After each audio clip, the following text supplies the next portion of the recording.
I spent years doing the bookkeeping for a construction company nobody thanked me for, but the day they replaced me with a 20-something influencer, I walked out quietly and finally done. My kindness had been mistaken for patience, my patience for weakness, and their smiles for gratitude. I see now how easily my steady hands were taken for granted. My name is Clara, and I am 58 years old. Before I share how they lost everything because of their own greed, let me know where you are watching from in the comments below. Hit like and subscribe if you believe toxic people always get the karma they deserve. But to understand how they ended up with absolutely nothing, we have to go back to the years I kept that company alive without anyone ever saying thank you. I work before dawn. The office is cold and faintly smelling of coffee and sawdust, like it's been awake since before me. I sit at the corner desk that never looks like a corner. It's piled with invoices, W-2s, and sticky notes whose handwriting is mine alone. Jack curses at a foreman over the phone in the open plan workspace. He thinks he's closing deals. I close a spreadsheet. Clara, did you get that subcontractor paid? He asks without turning. Yes, I say. I scheduled it for Friday because cash flow is tight until the Cedar project pulls payment. He nods, says, good. He walks out of the room, palms flour-dusted with ambition. I cross the T's, uncross the I's, and fix payroll errors nobody notices until they spark. My nights are spreadsheets. My weekends are supplier negotiations. My name is not on the billboards. My son, Michael, shows up occasionally in a crisp shirt and golf cap, ready to smile for clients. He knows to leave the credit to Jack. New event.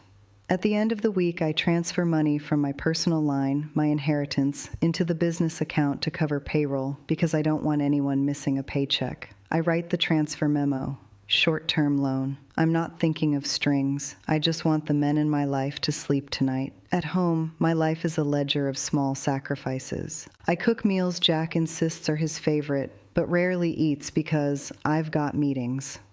I answer Michael's texts at midnight, questions about bids, about the tax implications of a new subcontractor classification. He calls me Mom with a quickness I don't feel in the tone. Neighbors bring gossip about a new PR person in town, an influencer who covers house renovations in short, glowy videos and gets thousands of likes. I flick off the TV when I read a notification. Jack posted a photo from a job site with Michael at his side, both grinning under construction helmets. My face does not appear. Still, I boil pasta for two and fold a shirt Jack is likely to forget in the washer. New event.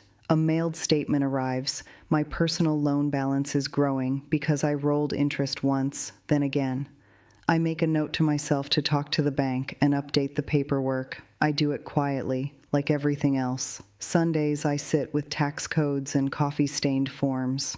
I laugh to myself at the absurdity of it. How many ways a business can be clever with depreciation? How many ways the IRS will eventually notice? I track equipment purchases and punch lists. I build a cushion of legal deductions so Jack can claim margins in board meetings. The dates on invoices, the receipts from meals with clients, the charitable donations all have my tiny penciled notes.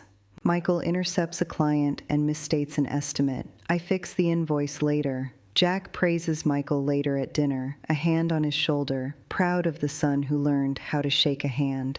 I clear the plates. I correct the mistake in the morning. New event. An old acquaintance from the bank, Harriet, drops by the office to remind me about the aggressive growth loan I took on personally 2 years ago using my inheritance collateral. You're doing the right thing backing them up, she says with a too polite smile, but watch the covenants.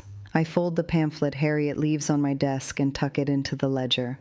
That covenant, if breached, allows the lender to demand immediate repayment. I put it away like something I never intended to use. Small slights accumulate like rust. Michael forgets my birthday and mentions it in passing 2 weeks later as if it's a joke. Jack tells a client that the company runs on good old-fashioned grit, not a word about ledgers or late-night negotiations. At a family dinner meant to celebrate a successful bid, Jack gives a long speech about the vision for the company while I sit with pulled napkin, my hands folded.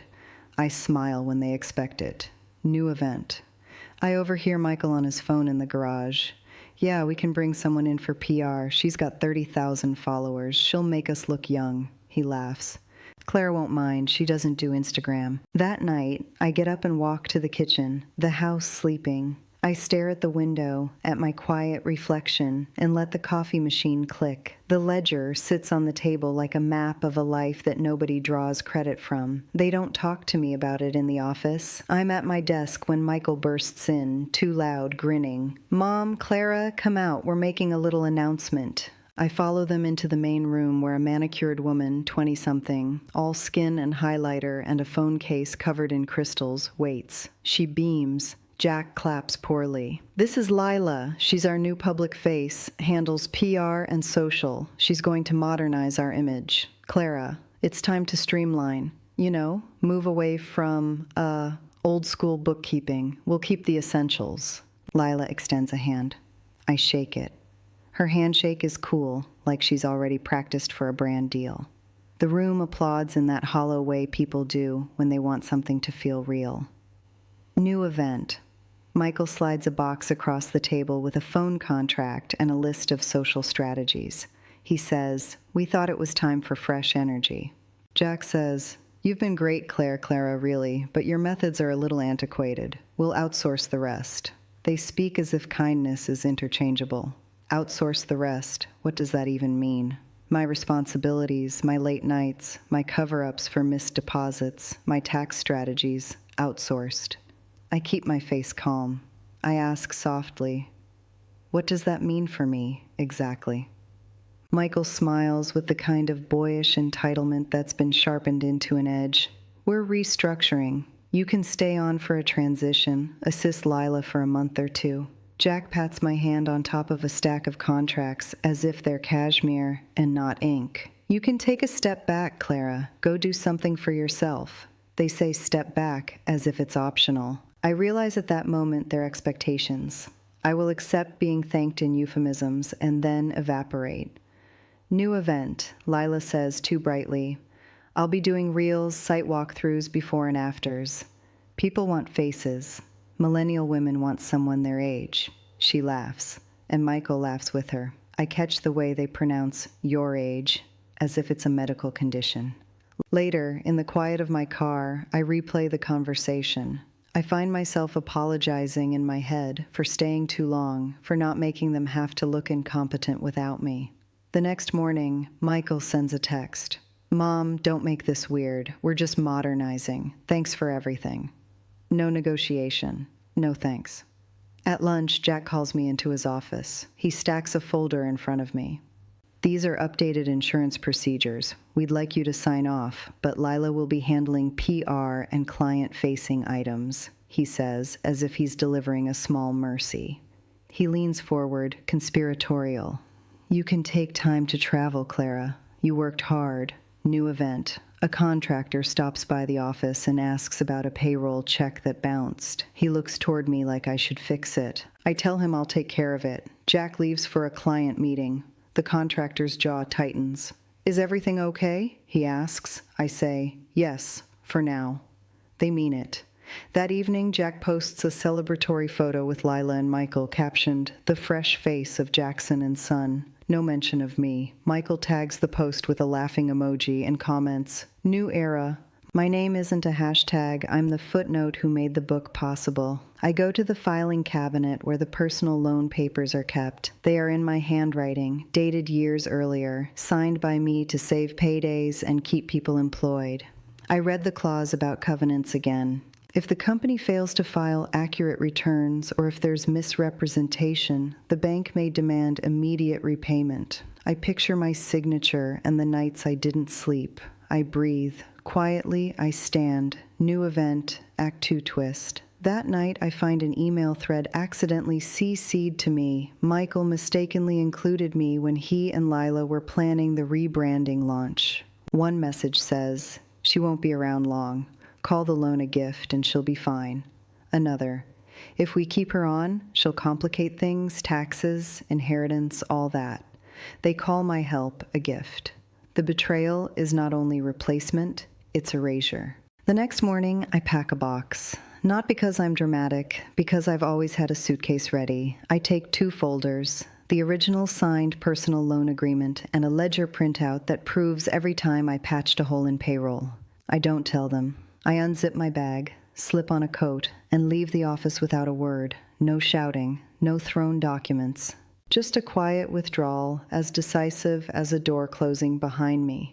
At home, I sit at the kitchen table with a stack of old photographs. There's one of Jack and me in our 20s, greasy hair, tired smiles, early on, before the company swallowed us. Another shows Michael as a boy with a plastic hard hat, wearing a shirt 3 sizes too big. I trace his cheek in the photo with a thumb and feel a small, sharp grief, but there's also an unfamiliar lightness. The grief is a thing I have room for now because I'm no longer carrying their delusions. New event, I call my lawyer, Susan, and schedule a consult. 2 hours later, I sign a power letter instructing my bank to enforce the repayment clause if I decide to. Susan's pen is brisk. You can make them accountable without litigation, she says. I like the word accountable. It sounds legal and final.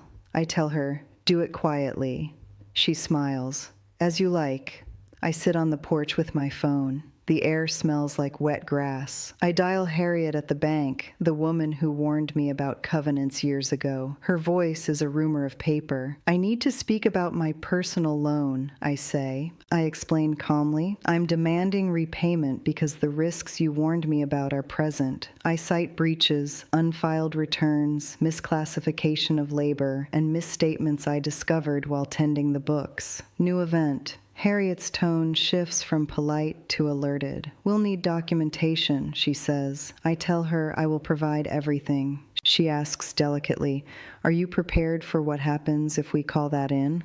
I am. I have my senses. I have nights of calculation. I have the paperwork. I sign the authorization and hand the file to her. There is a relentlessness to bureaucracy that I accept. I cancel automatic payroll transfers from my personal accounts. I pull the electronic signatory privileges from the business account that are tied to me. I don't need to be an enabler anymore. I transfer some funds to a separate account for legal fees and personal expenses, money I had set aside under a different name. For the first time in years, I make a financial move that benefits only me. New event. Act 3 twist. While packing a box of old tax files to deliver to Harriet, I find a hidden envelope behind a stack of invoices. Michael had tucked receipts showing personal charges like flights and dinners, marked as supplemental client entertainment. They're stamped with company credit. The misclassification is not accidental, it's deliberate. I photograph the pages and send them to Harriet. She replies, "We need to escalate. This is evidence of misappropriation." I sit across from my lawyer and sign a single letter. Demand on the personal loan, repayment in full within 30 days. I could have set up a payment plan, but the point is to set a boundary. I am not punishing them with theatrics. I am withdrawing a lifeline they sold as permanent. I pack the last box to leave some things in the office for Lila, a welcome that's no longer mine to provide. I take my desk plant with me, clutching its ceramic pot. The plant is stubborn like me. New event. Before I leave the office for the last time, I turn the key in my old desk drawer and put a Post-it on the top. Client files, open only if you have signed release. It's a small, quiet closure. The image of me locking the drawer is a soft, final sound. Act 3 ends with a quiet image. I stand on the sidewalk, the office behind me, a small pot of green in my arms. The sun tilts and the day looks like any other, but inside I feel the cold clear of someone who has stopped waiting for permission. 2 days after Harriet calls to confirm receipt of documentation, my phone rings at 7 in the morning. It's a number I recognize, the company's registered accountant, Tom. He sounds like someone who's seen a slow-rolling disaster accelerate. "Clara," he says, "do you know anything about payroll misclassification and unreported 10-9s? I sit with the coffee cooling. I answer in the cadence of someone not surprised. "I do," I say. "I sent documentation to the bank." New event. Tom says there's an IRS notice. An audit has been triggered because those 1099s and misclassifications left employment taxes unpaid. They want immediate records, he says. They're looking at back taxes and fines. A frantic call from Michael follows.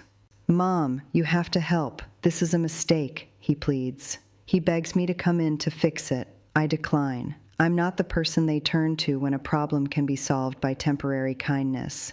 I tell him simply, we already have the records where they belong. Silence, then a flurry of accusations. You did this on purpose, he says. You're ruining us.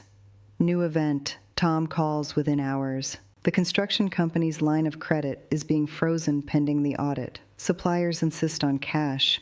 A roofer who's owed money for materials insists on judgment. The first lien notice arrives by certified mail. Someone filed a mechanic's lien on a completed project that wasn't paid. The dominoes begin. They call me at home in the afternoon. Jack's voice is thin, taut with embarrassment disguised as anger. We need a loan, he says. We can bridge this. He asks for the terms I use to protect the business. He asks for grace. He asks for mercy. I hear Lila in the background, her voice high, rehearsing a PR statement. New event, Act 4 twist.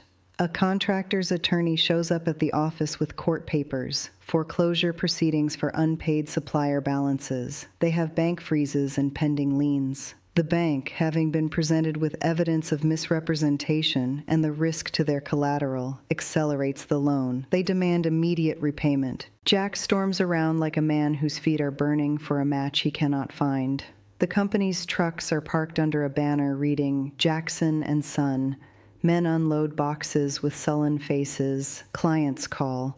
One important municipality suspends their license pending audit results. A major client rescinds a bid. Jack curses the phone into pieces of silence. Michael collapses into a chair while Lila tries to record a calming live video that gets no traction. Her followers send heart emojis, but they don't pay payroll. New event. An unexpected twist. Lila, panicked, privately approaches me and says she'll testify that she saw the misclassifications, but she didn't think it mattered because everybody does it. She offers a tearful apology and asks for a place to live. I look at her and see a frightened woman who traded her integrity for followers. I hand her a bottle of water and a list of local shelters printed from the city website. She leaves. I watch from a distance, my porch, then a bench at the local park, while the house they'd built with my effort empties into a rented truck. A neighbor nods as boxes pass. Jack stands on the driveway, phone in hand, watching someone tape up a box of his shirts. Michael sits on the curb, head bowed. New event. A final twist arrives in the mail 2 weeks later, an IRS audit notice addressed to Jackson and Son Construction with a demand for back taxes and penalties. The company's checking account is overdrawn. Creditors file claims. The public relations that Lila promised was not enough to salvage history. The business collapses under the weight of mismanagement and the very audit they tried to hide. Act 4 ends with a simple image. Jack at the window, silhouetted against boxes on the driveway, his hands empty. I make a cup of tea and place it on my porch table. I do not feel triumphant. I feel the correct weight of things finally set right. They come back in stages. Michael sends a string of texts at all hours. Please blame excuses. Jack leaves a card with a short note. Can we talk? Tucked under my porch mat. Lila posts an apology video that rings hollow. Tom, the accountant, calls to say he's being subpoenaed. They are wilting and frantic. They want me to resuscitate a life I stopped feeding. New event. Jack shows up at my door one afternoon. He stands on the doormat as though approaching confession. He looks older than his years. He speaks quickly. Clara, I made mistakes. We all did. Please, can you forgive me? The men are looking for you. We need you to sign, just to keep things afloat until we figure it out. I let him finish. I hand him a glass of water without a second thought. Hospitality is not entitlement. He begins a practiced apology, short, rehearsed. He asks for me to put money back, to resume the unpaid work. I don't meet his eyes. I don't raise my voice. I say no. I do not say more. I place the glass on the porch table and close the door. Michael arrives later, breathless, asking for a loan, a signature, any favor. He drops to his knees for the first time in his adult life. I stand in the doorway and listen. Then I call Susan, my lawyer, and ask for a restraining financial order that prevents them from contacting my accounts. It is formal, legal, quiet. I send it while Michael watches, stunned. They try other tactics. Jack tries guilt, memory-laced stories of early days, of "we built this together." Michael tries flattery. Lila tries to barter information. She offers to name men involved, to explain the misclassifications were Johnny's idea, not Michael's. Each offer is a mirror held up to a woman who's learned she does not need to bend. Jack hands me a bundle of small papers, childhood drawings Michael had kept, receipts from a prom I chaperoned years ago, a note Jack's mother wrote saying, "Thank you for keeping things afloat." He expects tears. I feel none. I place the papers in my desk and lock it. I tell him, "Keep them." He looks at me as if he expected me to melt under sentiment. I do not. I begin mornings differently. I make coffee and sit on the back porch. The television remains off. I take up a small plot of garden, a few roses I plant for color, not for symbolism. I walk the dog at noon and come home to read. Friends invite me out. I go sometimes, I stay in sometimes. My life is made of small, ordinary things that were once luxuries. One Saturday, I take a bus to the beach. The horizon is steady and indifferent. A woman my age offers a nod on the sand. We sit shoulder to shoulder and talk about nothing important, the tide, the gulls. I come back feeling moved, not by the drama behind me, but by the quiet presence around me. They appear once more, this time. Collectively, Michael, Jack, and even Lila stand on my porch, pleading in unison, asking for one last chance. They spill blame among themselves, hoping my compassion will patch a roof their behaviors burned through. I open the door, hand them each a glass of water like an ordinary host, and ask them to sit. I say 3 sentences, soft and final. I will not finance what you cannot manage. I will not fix what you refuse to own. You can begin rebuilding without me. Michael reaches for my hand and I pull away. He asks for forgiveness. I give him none. I offer him instead a list of local job programs and a referral for an accountant. They leave, slower now, carrying their boxes. They are tired in a way I am not. I close the door and stand in my kitchen where the late afternoon light pours onto my wooden table. I make coffee, cup warm in my hands. I set the mug down on the porch table and sit while the plant I carried from my old desk leans toward the sun. A neighbor waves. I wave back. The house is soft with ordinary sounds, distant lawnmowers, someone laughing on their phone. The soft shuffle of pages as I turn to read. I do not explain the lesson. I simply watch a small green stem stretch toward light and lift my cup to it, as if toasting the peace I finally let myself have.